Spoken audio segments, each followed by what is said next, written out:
Welcome back to Klepper's Corner. Today in history. March 28th is one of those dates where history reminds us that progress is rarely linear, and leadership is often accidental. Empires rise on confidence and collapse on ego. Technology advances because humans are tired of chores. And sometimes global conflict begins because powerful people refuse to share nicely. Today, we examine a day where ambition, fear, invention, and identity collide, producing consequences far larger than anyone involved could have predicted. Segment 1. Absolute power and the fragility of political judgment. On March 28, AD 37, the Roman Senate granted sweeping authority to Caligula, a young ruler initially welcomed as a breath of fresh air after the paranoia of Tiberius. Romans hoped for stability, reform, and perhaps a leader capable of restoring confidence in government institutions, which already sounds like the beginning of a campaign slogan written 2,000 years too early. Caligula began well, recalling exiles and eliminating unpopular policies, proving that early approval ratings have always been misleading indicators of long-term performance. His later descent into erratic behavior revealed a structural weakness of autocratic systems. When power lacks meaningful accountability, competence becomes optional. Just over a century later, in AD 193, the Praetorian Guard demonstrated an even more efficient approach to political corruption by auctioning the imperial throne to the highest bidder, reducing governance to a literal financial transaction. Didius Julianus purchased the empire with promises of massive payments to soldiers, creating perhaps the earliest example of political fundraising directly tied to immediate job placement. The Roman world repeatedly demonstrates that when leadership selection resembles an investment opportunity rather than a merit-based evaluation, the long-term stability of institutions becomes remarkably uncertain. Segment 2. Faith, cooperation, and the complexity of cultural narratives. On March 28, 1065, thousands of European Christian pilgrims narrowly escaped destruction when Bedouin raiders attacked their caravan, only to be rescued by the Fatimid governor of Ramla, a Muslim official responsible for maintaining regional stability. The event complicates simplified narratives of inevitable religious conflict by showing that cooperation frequently occurred even in periods later defined by warfare. Just decades later, political and religious leaders would use fears surrounding access to sacred sites to mobilize the First Crusade, demonstrating how selective storytelling can reshape public perception of entire civilizations. In 1566, the Knights Hospitaller began construction of Valletta after surviving the Great Siege of Malta, building a fortified city designed for defense, resilience, and control of Mediterranean trade routes. The city's rational grid design reflected Renaissance optimism that careful planning could produce both security and prosperity, illustrating that fear of future conflict often motivates remarkable architectural innovation.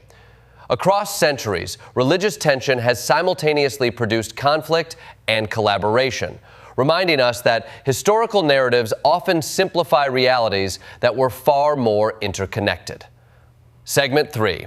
Geopolitics, war, and the evolution of modern conflict.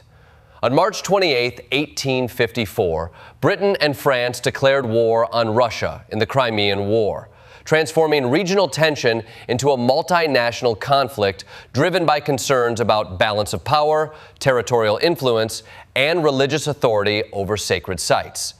The war became one of the first widely reported conflicts through telegraph communication, allowing the public to observe the consequences of military decision-making with unprecedented immediacy.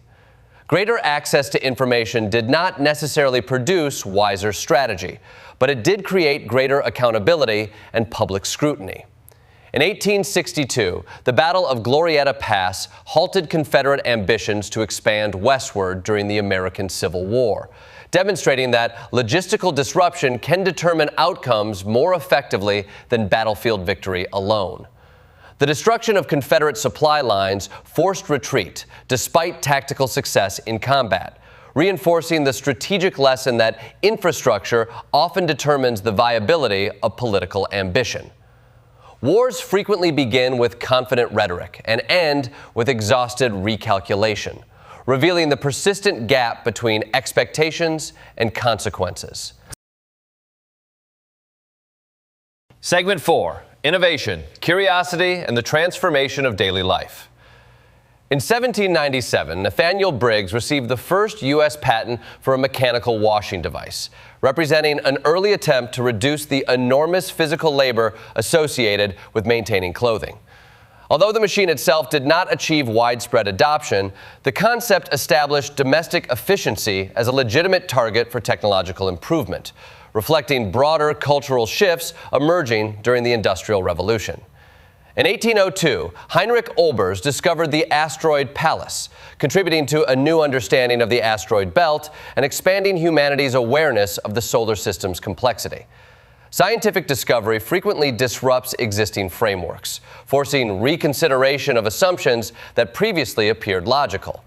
In 1910, Henri Fabre successfully flew the first powered seaplane, demonstrating that engineering innovation often results from combining knowledge across disciplines such as naval design and aerodynamics. Progress often appears inevitable in hindsight, yet each breakthrough represents a series of uncertain experiments conducted by individuals willing to risk failure in pursuit of new possibilities. Segment 5, Culture, Identity, and the Long-Term Consequences of Policy Decisions. In 1919, French labor laws regulating bakery working hours indirectly accelerated adoption of the baguette, demonstrating how legal frameworks can shape everyday cultural habits in unexpected ways. Changes intended to improve working conditions resulted in one of the most recognizable culinary traditions in the world, illustrating that policy decisions often produce consequences beyond their original purpose. In 1930, Turkey enforced international adoption of the name Istanbul by refusing to deliver mail addressed to Constantinople, showing how administrative policy can influence language and identity on a global scale. In 1933, the Nazi regime announced a coordinated boycott of Jewish businesses, representing an early institutional step towards systematic persecution that would later escalate into genocide. The contrast between cultural evolution through labor reform and cultural destruction through discriminatory policy highlights the profound impact governance decisions can have on social stability and human dignity. Historical outcomes often reflect the priorities embedded within legal structures, reinforcing the importance of ethical responsibility in leadership. In conclusion, March 28th demonstrates that history is shaped not only by dramatic events, but by the framework societies construct to manage power, belief, innovation, and identity.